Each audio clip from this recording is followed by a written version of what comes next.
अभी मुझे जितनी लोगों की बातें भी सुननी पड़ी हैं। मिलिए सरवत जहरा से, 4 बच्चों की वालिदा जो महकमा सिंध सेहत में काम करती हैं। ये उन पाकिस्तानी शहरियों में शामिल हैं जो बैठे बिठाए अरबपति बन गए, लेकिन इनके नाम पर बनने वाले बैंक अकाउंट की इन्हें ही खबर न हुई। अगस्त की सैलरी मेरी एडवांस में आई है और मैं सैलरी लेने गई हूँ तो पता चला मेरा अकाउंट सीज हो गया है। उन्होंने कहा कि आपके खिलाफ लेटर आया है FBR से, आप 1,30,00,000 की टैक्स दहिंदा हैं, आपने टैक्स पे करना है। तो उन्होंने कहा कि आपका कोई फेक अकाउंट बना हुआ है, यानी कोई और आपके डॉक्यूमेंट पे अकाउंट बना हुआ है बैंक अल हबीब में और FB एरिया में, उसमें ये ट्रांजैक्शन हुई है।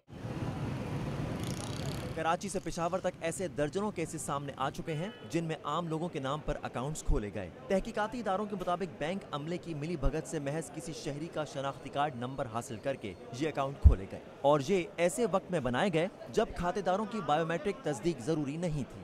2014, 15, 16 में ये अकाउंट खोले गए और ये पता भी चल गया था कि इस साल पहले के ये गलत अकाउंट्स हैं। हमारे ये इल्म में भी है कि एक ग्रुप के ऊपर छापा भी मारा था FIA ने, जिसके जाली अकाउंट्स उससे बड़े पैमाने पे थे। तो सवाल ये पैदा होता है कि वो फिर छापा जब मारा था तो उसके बाद ये खामोशी क्यों छा गई? FIA क्या कर रहा था, स्टेट बैंक क्या कर रहा था? एक फाइनेंशियल मॉनिटरिंग यूनिट होती है जिसके पास बड़ी मशकूक ट्रांजेक्शन जाती हैं, वो तो उनको तो अंदाज़ा हो जाता है वो क्या कर रहे थे। अब तक 100 से जायद जाली अकाउंट्स में 50 अरब रुपए से जायद की मशकूक मुंतकलियां सामने आ चुकी हैं और अभी पाकिस्तान की विफाकी तहकीकाती एजेंसी FIA ऐसे मजीद अकाउंट्स की खोज में मसरूफ है। गुज़िश्ता साल जारी होने वाली अमरीकी महकमा खारजा की बैनुल-अक़वामी इंसदाद मनशियात रिपोर्ट के मुताबिक पाकिस्तान को मनी लॉन्ड्रिंग से सालाना 10 अरब डॉलर्स का नुकसान हो रहा है। ये जिम्मेदारियाँ सिस्टम में इम्प्लीमेंटेशन में हैं और सियासी दबाव अदारे कबूल कर लेते हैं उसमें। हमारे स्टेट बैंक के कवानीन बैंकों ने जो हिदायत दी हैं पेपर पर, वो मेरे ख्याल से अब तो बहुत जामे हैं।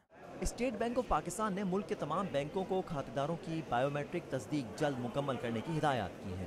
पाकिस्तान पहले ही इंसदाद मनी लॉन्ड्रिंग में नाकाफी इकदामात पर फाइनेंशियल एक्शन टास्क फोर्स की ग्रे लिस्ट में है। इदारे की टीम 19 नवंबर तक नई रिपोर्ट जमा कराएगी, जिसकी रोशनी में पाकिस्तान को ग्रे लिस्ट में रखने या निकालने का फैसला किया जाएगा।